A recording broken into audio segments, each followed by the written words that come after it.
Okay, so I just watched CNN for an entire day. And if you're thinking, Alan, are you a glutton for punishment? Why would you do that? No, I'm not a glutton for punishment. There is a point. There is something that I'm trying to figure out, which is how much information can you get on cable news these days? Now, that seems like a ridiculous question to a lot of people. To most people, cable news is just not worth it. It's that thing you ignore. Everybody likes to, dog on the legacy media, and myself included. But is there a value to knowing what's on the network throughout the day? I think that there is. Because, like it or not, legacy media is where the national conversation kind of starts. So, like, if you have a politician or a celebrity or somebody goes on one of these shows, that interview will be everywhere. It'll go on social media, it'll go on YouTube, there will be reaction videos, there will be all kinds of stuff. But it's even more than that, because a lot of the news is reported on these networks. A lot of times you'll have a reporter who's literally out in the field getting the story, whatever it is, and that is the primary source. And so, like it or not, the primary source for that coverage might be on CNN. So I don't think that it's fair to say any of these networks are irrelevant. Having said that, though, it's kind of a mixed bag. There's a reason why people like to dog on the legacy media. No matter what your preferred politics are, there's a lot to hate, or at least a lot to make fun of. And I definitely go into that in my little breakdown here. So the other thing is, I don't really think cable news is going away. I do think it's going to change, kind of like movies, like I talked about in my other video. I think cable news is kind of like the creature that won't die. It will always be with us. Right now, they're all making different plays to go to streaming services and going to YouTube and social media and whatnot. And again, they still have an ability to kind of not control the narrative, but be part of it. So as much as we like to say that they're not relevant, they kind of still are, begrudgingly, we have to admit, I guess. So this is going to be the first in a series of videos. I'm not just looking at CNN. I'm going to be looking at eventually all of them. I've done 3 so far, the big 3, the other 2 being MSNBC and Fox. Those will be coming soon. And I can definitely say that I learned a lot from doing this, for better or worse, I guess. I'm going to try my best to kind of keep my own politics out of this. It's going to be kind of hard, because that's not really why I'm doing this video. My main reason for wanting to do this video is because I kind of work in the news media industry, and I'm a writer, and I'm kind of interested in how information flows in the media. And yeah, because my main thing is like, do these networks have actual news on them, or is it all just commentary and opinion? Cable news network, Fox News channel, it's kind of in the name. Like, there should be some news on it. And so I'm interested in that, but I'm also interested in how factual it is, how the news is actually conveyed, and what can be learned from watching these networks, and what are they doing right and what are they doing wrong. And again, as far as the bias goes, everybody who watches these networks, they kind of already know what they're getting. Just look at this chart, for example. So, there's a bunch of surveys like this. This one happens to be by Pew, and it says among the US adults who name Fox News and MSNBC as their primary source for news, they basically have the same level of bias, just in different directions. And you can see CNN in the middle there definitely has a left-leaning bias, but not as much. Of course, people who watch the nightly news on the broadcast networks tend to be less partisan. So there's that. Again, I'm not going to spend too much time talking about the bias of it. That's not really my interest. My interest is, do these news networks have actual news? Do they have actual factual reporting? Do they report the news themselves, or do they rely on other sources like the New York Times or Newsweek or whatever? Again, I'm just talking about the quality of the reporting, the amount of reporting there actually is, what it's like, and if there are any shows on these networks that are worth checking out, what would those be? So anyways, that's what I'm going to be looking at.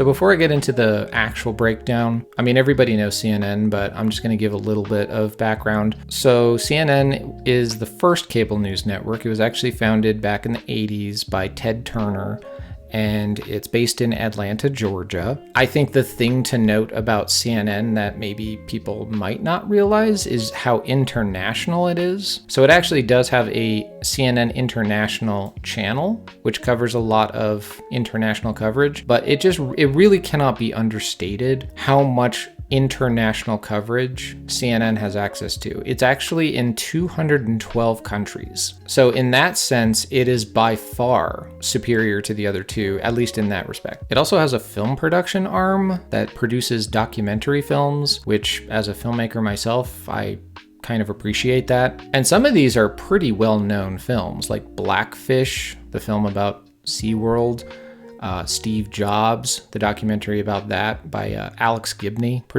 directed that one. That was produced by CNN. Citizen Ash, which is the documentary about the tennis player. And also Navalny is probably the best one. Navalny is an amazing film. And if you haven't seen it, you absolutely should watch it. It's about the last rival to Putin in Russia who tried to run against him, but he arrested him and he died in prison.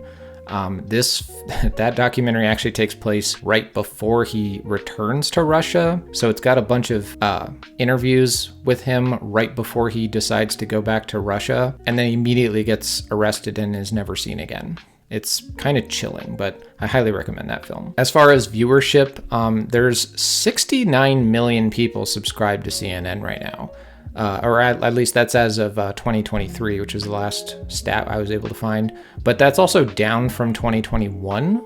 So I'm not really sure what it is right now. Of the big three, the other two being MSNBC and Fox, it is by far the least viewed in the US. But like I said, it's an international brand. So if you were to count up all the viewers internationally, I'm sure it would be number one. However, I will say in the third quarter of this year, it was the only one of the three that didn't lose viewers.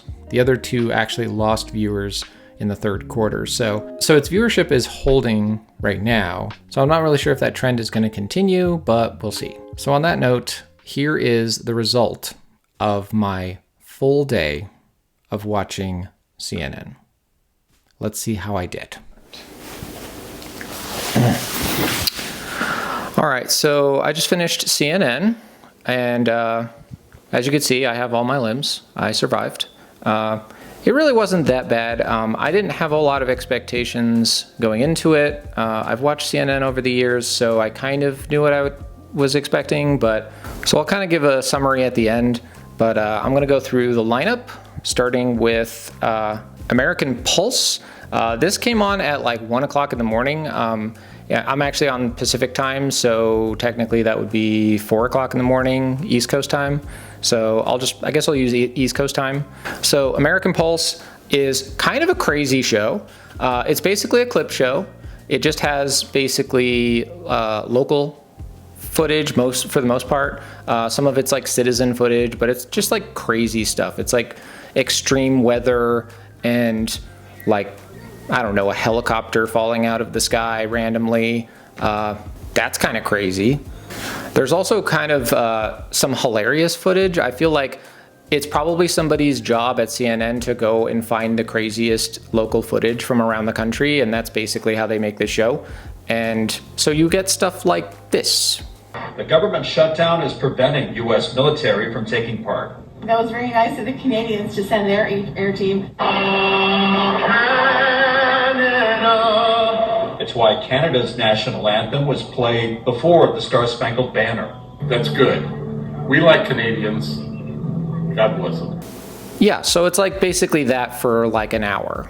So I don't know how useful that kind of a hour could be, but I suppose, if you're at a hotel at 1 o'clock in the morning waiting for your Uber, it's something to watch, I suppose. But the actual news starts at 5 in the morning with Early Start with Rahel Solomon.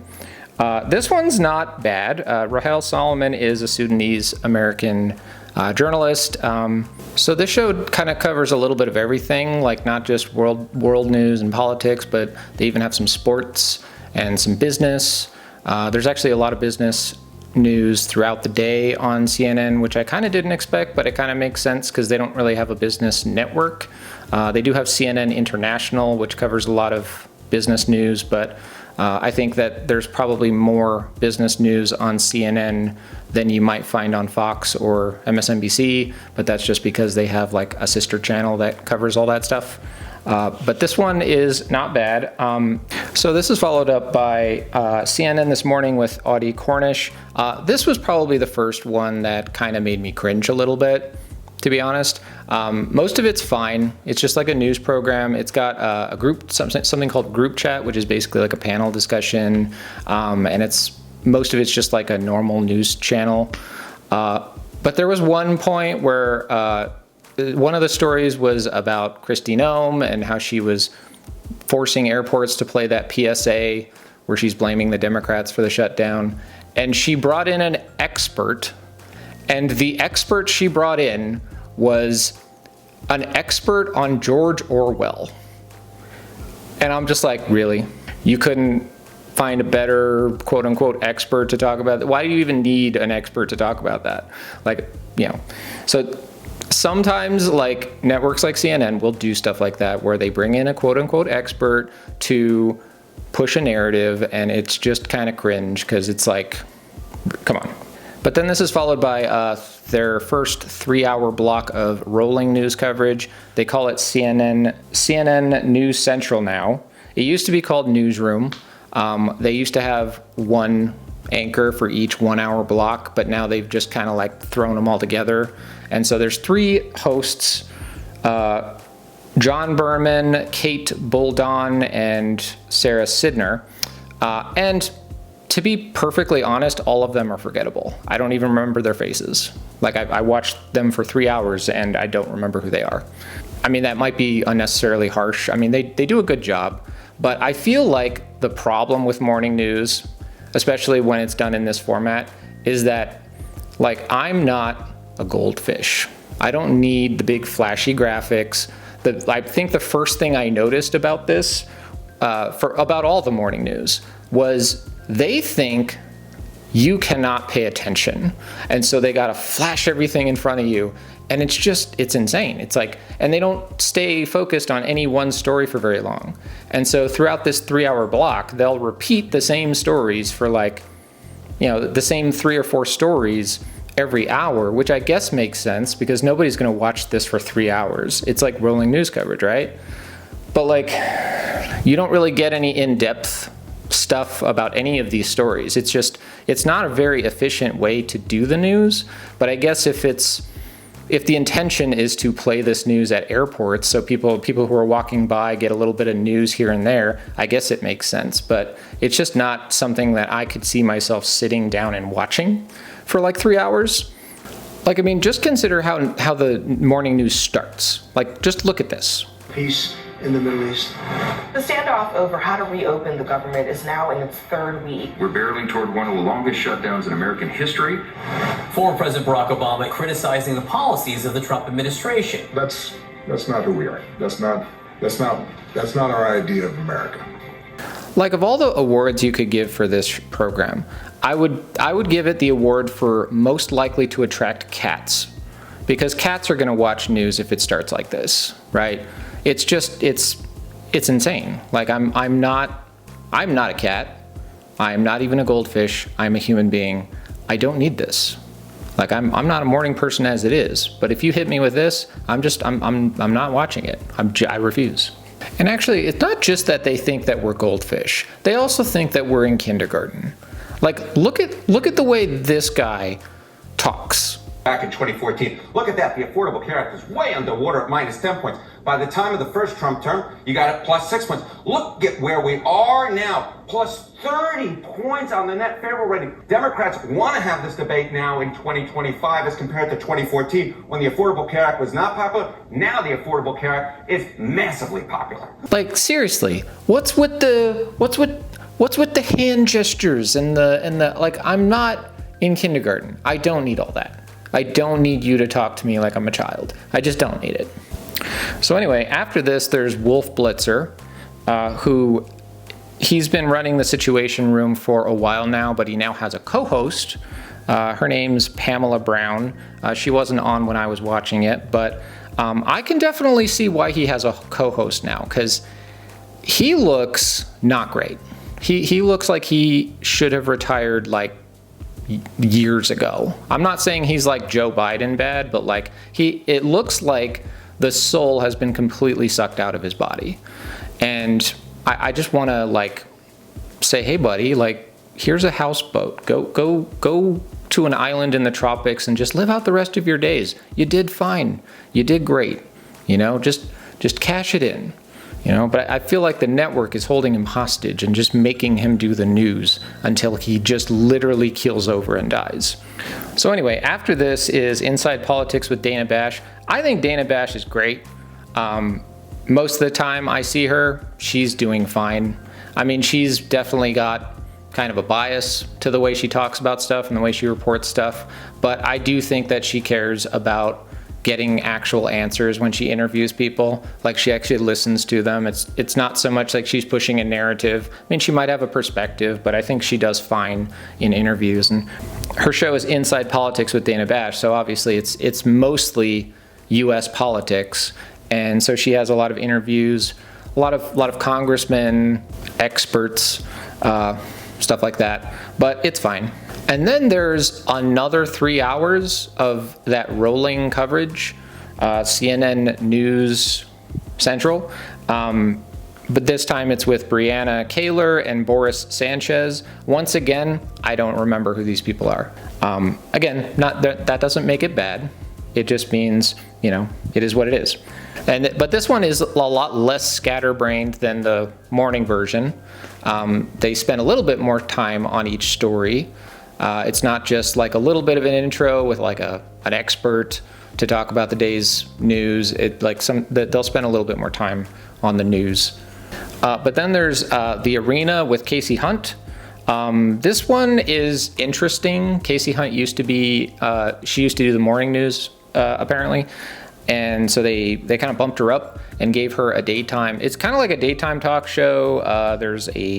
It's like a formalized talk show though. So like the people she's talking to are other reporters from like Axios and Washington Post and all these things. And they're not necessarily columnists. They're actual reporters.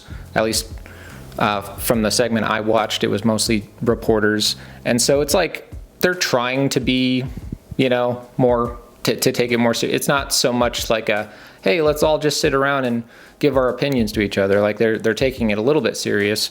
The problem is it's not like engaging. I think it's informative. So I think you'll get something out of it if you watch it. They also have this thing called the text chain, which I didn't really understand. I had to look it up. They just have a scrolling text that appears next to them on the screen, and I'm just like, what is that? And so I had to look it up. I guess these are people that work at CNN, like they're reporters, and they're having like a group chat, and they're talking about the thing.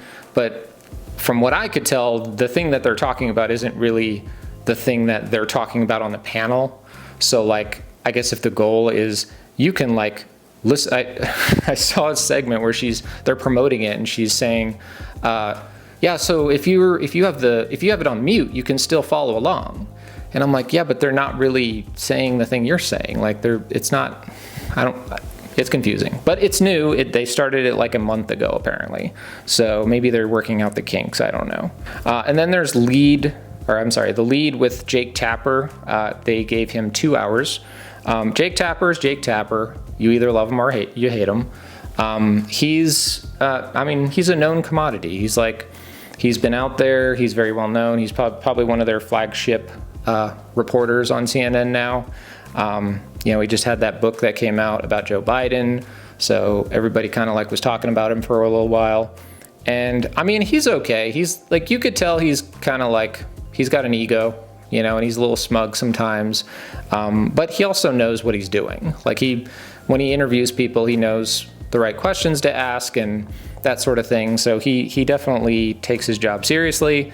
I don't really have too much negative to say about him other than, you know, like I said, the small amount of ego that you sometimes see. But his 2 hours are mostly focused on like investigative stuff. There are packages that reporters send in. So his show is mostly focused on, investigative reporting. There was one crazy story about a dude who shot and killed another dude who kidnapped his daughter, and that guy's now running for sheriff, apparently. So I'm like, okay, so he's knows how to pick interesting stories, that's for sure. And then after this is Aaron Burnett's Out Front. This is kind of like news and commentary. I don't dislike Aaron Burnett, but she definitely lays it on a little thick sometimes in her programming. I usually say you could tell a commentary program from the way they open their show. Like they usually open their show with like a framing, like they're going to talk about a story and they're going to tell you what they think about it, and then they're going to bring in a panel or bring in somebody to interview or whatever. And she kind of does both. Like it's a news program essentially, but it doesn't feel, it feels like there's a lot of commentary along the way. It's kind of in that gray area, which is probably why I wouldn't watch it personally. Even if I agree with most of what she's saying, I just don't find value in that kind of programming, I guess. Not that I have anything against her, but I would probably pass. And then Anderson Cooper 360, a little bit better. Anderson Cooper's pretty good. He's kind of in the same league as Wolf in terms of like he's getting up there in age, and you can just see it in his eyes where sometimes it looks like he's squinting, like he's trying to see a ship that's far out to sea, and he wants to see, is that a ship? I can't tell, but that looks like a ship. But as a reporter, I think he's fine. I think he actually does a great job. Also, the best report I saw all day happened, and it was this one. A crypto ATM looks like a normal ATM, but it's different. Put in cash and it converts it into cryptocurrency in an instant. These machines become the getaway car for the scammers who prey on victims. But back to our scammer on the phone with me. I'm not going to put the money into the machine. Why? Because this is a scam. You know it and I know it. Why you think like that? You were talking to a reporter from CNN. Oh, I'm talking to the reporter? From CNN. How much crypto money are you transferring through various electronic wallets? Like $1 million in a month. Do you care about these people you're scamming? Yes, I do care. You do care? Yes. Because a lot of people are losing their life savings, elderly people who fall for this. Okay, I'm sorry for that. Why do you keep doing it?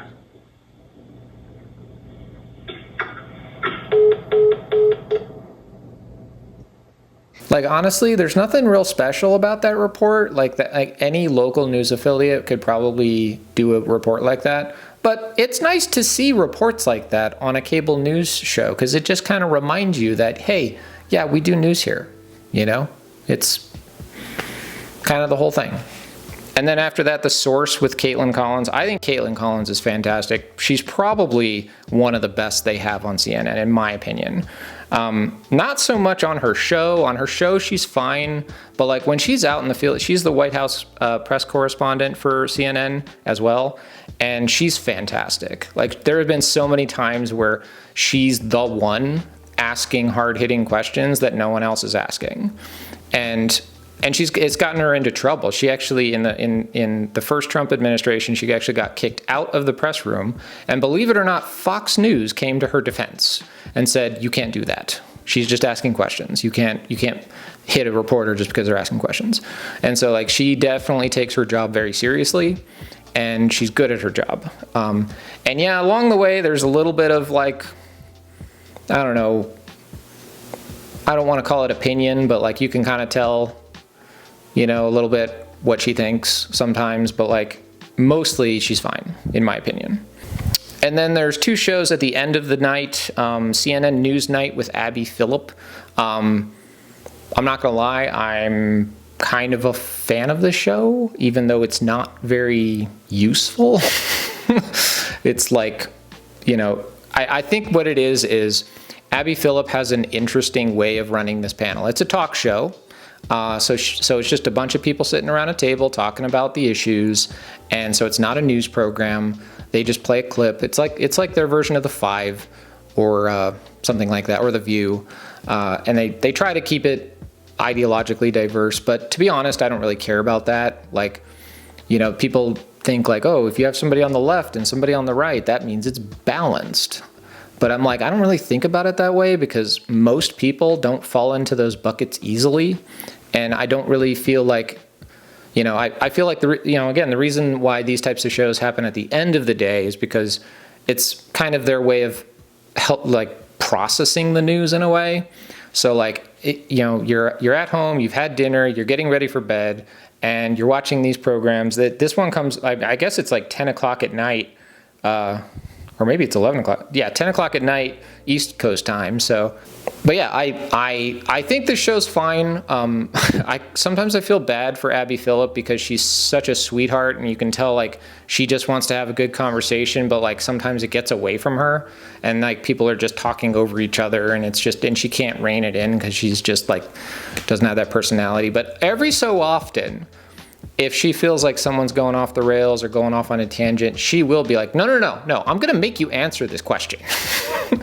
And so it's interesting. But that's totally a individual personal choice kind of thing. Like it's totally up to each individual person. If this is the type of show you want to watch, it really comes down to like, do you like the people who are on it? When I was watching it, Dan Crenshaw was on, but she was also on with, I can't remember her name, the woman from The View. So I'm like, wow, they couldn't be more far apart ideologically. But they were actually pretty civil. They actually agreed on a lot of stuff. It was kind of interesting. I don't find these shows to be very useful, but sometimes it could be interesting to see what people think, and I guess that's why people watch these shows. But I personally prefer actual news shows. There's plenty of commentary. If all you want to do is watch commentary, there's just a plethora of and between YouTube and cable news and all these different places, like there's so much. So it's just kind of like up to you, I guess. And then the last show is Laura Coates Live, which is a commentary show. It's probably their only like real commentary show where it's just like unabashedly a commentary show. She used to be a lawyer, and she was a former U.S. prosecutor, so she tends to have that kind of approach. So like one of her big claims to fame is while she was reporting on the Trump court trial, where he was on trial for the Stormy Daniels thing, she was there covering it, and some dude just set himself on fire on the street. And so she just started reporting on it live, like in the moment, and did what a lot of other outlets were calling like one of the best like spur of the moment reporting. I actually did find the video on, I think it was TikTok, because they've taken it down from almost every website, but like it's pretty intense. So like I can't see myself watching this show, and it's not so much because I disagree with her. Like that shouldn't be the reason to watch a commentary show. Like if you're actually going to watch a commentary show, it shouldn't be because they agree with you. It should be because you like the level of reasoning that they use for their argument, and they're actually like providing some evidence to support their argument. Like I actually think that there's something to be said for taking a commentary show seriously. And, it's not just, it can't just be some dude talking and giving you his opinion. That is what it is. But like, if you read like, for instance, if you read like a letter to the editor in a local newspaper and compare that with an actual column that you might see in the New York Times opinion section, there's a vast difference in quality, right? And so if you read a column in the New York Times or the Wall Street Journal or whatever, like there's a certain level of like, it's not just opinion. Like you actually are laying out an argument, you're bringing in evidence, and you're making your case. And I think that there's a certain value to that. But a lot of commentary shows just don't do that. It's just some dude giving you his or her opinion. And I don't really find a lot of value in that. And so, You know, I don't have anything against Laura Coates at all, but or her opinion. Like, I probably agree with her on a lot of stuff, but like, I just don't, like, as she's delivering her arguments and talking to different people, like the people that because the other thing is, when you're doing a commentary show, you get to pick who you interview and why, and what kind of things you want to try and talk about. And I just felt like, overall, I felt like it was a little underwhelming. You know, it's just like, I don't really feel like I got a lot out of it. So, nothing against her, but I would just pass. So the things I like about CNN, I think I appreciate that it is mostly news. You know, it is actually, it's a news channel that has mostly news. There's a little bit of commentary towards the end. Some of the shows in the late afternoon have a little bit of commentary thrown in, but for the most part, it's just news, and I appreciate that. I don't like that they have made a deliberate change to treat us all like goldfish. I do not like the idea that they have to be big and flashy. Actually, the president of CNN, who took over in 2023, I looked this up. This is a deliberate decision on their part. They said they're going to go with what they call a visual style, and I'm like, so you're going to treat us like goldfish? Okay. And I'm just like, I don't need that. It's not something that I find. At some points, it's actually visually upsetting. Like, I just cannot keep track of it. I can't focus. I mean, my ADD is showing as I get older, and so I'm like, I don't need all this. I don't. And so making the deliberate choice to make the news like rolling news in the literal sense, where it's just like constantly going, and there's no, like, oddly enough, there's no anchor. It's just this guy, and now it's that girl, and now it's this guy, and then it's like, where are we going? I don't know. I don't like that part of it. Also, there's a little bit of a quality problem. Like, they have all these resources, and yet stuff like this happens.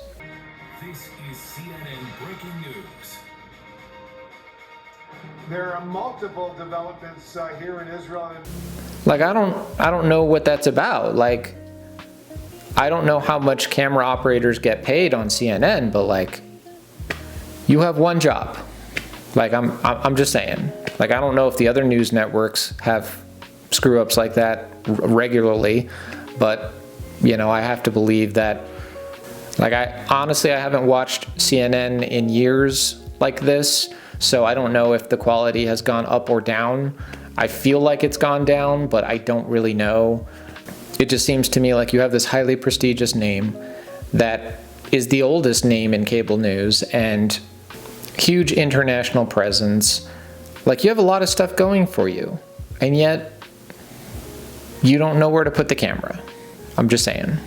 But I do appreciate that it is news, and I appreciate that CNN has the resources to bring primary sources into the newsroom from all over the world. Like, the international coverage, I think is probably, like, I haven't gone through all the other networks, but I think the international news coverage is going to end up being, like, bar none the best.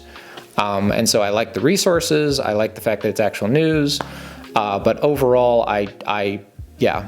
And the two best things about this channel, Kristen Fisher, she was identified as a space and defense correspondent. She was fantastic, very knowledgeable, and also very personable. I feel like she's somebody who delivers the news the way the news should be delivered in the current climate, like, not monotone and boring, but also not like treating us like we're in kindergarten, you know, like just straight to the facts, laying out all the facts, doing it well.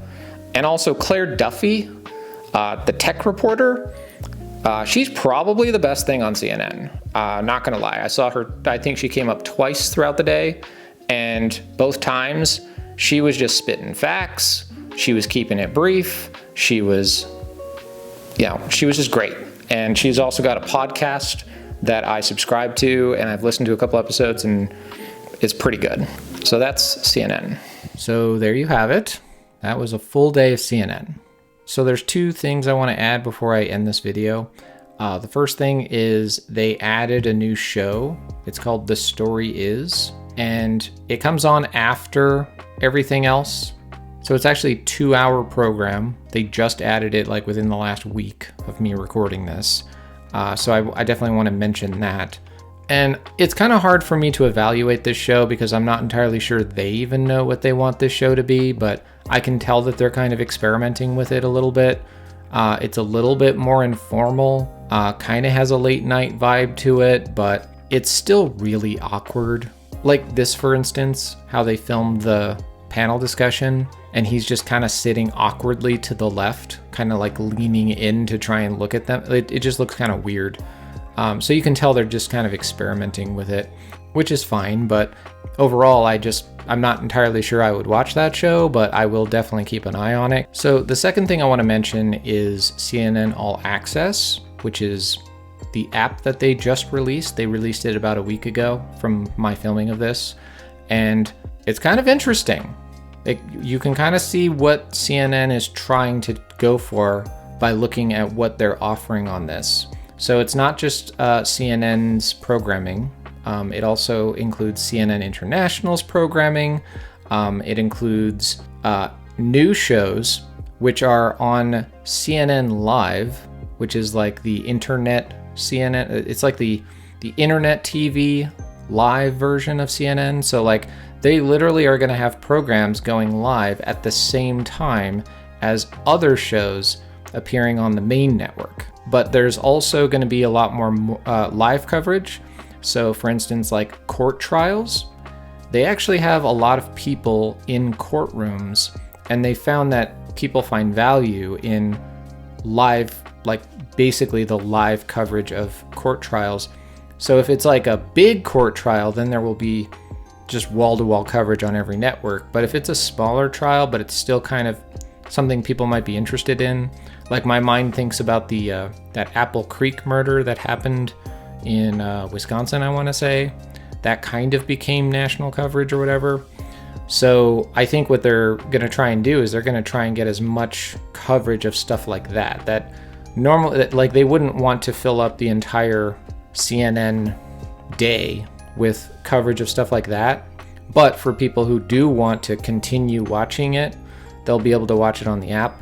And then the other thing is they're going to be doing a lot more on social media. And some of that content, I guess, will be available on CNN All Access. So for instance, TikTok, I didn't know this, but CNN dominates on TikTok. It's like the only platform that CNN dominates the other two networks, and pretty much all the networks. They have 11.1 million followers on TikTok, which is the most of the big three networks. 492 million likes. So they're basically in first place on TikTok, which is kind of surprising. And actually, if you go to their TikTok, you'll see a bunch of videos that are like info dump kind of videos by Jake Tapper and Caitlin Collins especially. Hers are amazing. Again, I didn't really even know this existed until after I recorded everything that you just watched, but I definitely would go check it out because they're very interesting. You know, it's just them talking about an issue, and they're just rattling off facts, and they're just taking the entire essence of the story and breaking it down into a very short video. I believe I read somewhere that these videos are going to be available on All Access as well. They might already be, so I'm not entirely sure. Also YouTube, they have 1 billion views on YouTube, so they're pretty prominent on YouTube as well. So, and I think that those are places where CNN is going to be focusing on. But anyway, those are just two things I wanted to add before I ended this video. But overall, I think CNN is just, like I said, kind of sensationalist and lazy, but harmless. Like I said, they think that you're a goldfish, and if you actually are a goldfish and you're watching this, I don't know why you're watching this video, but assuming you're a human being like me, you probably don't appreciate that.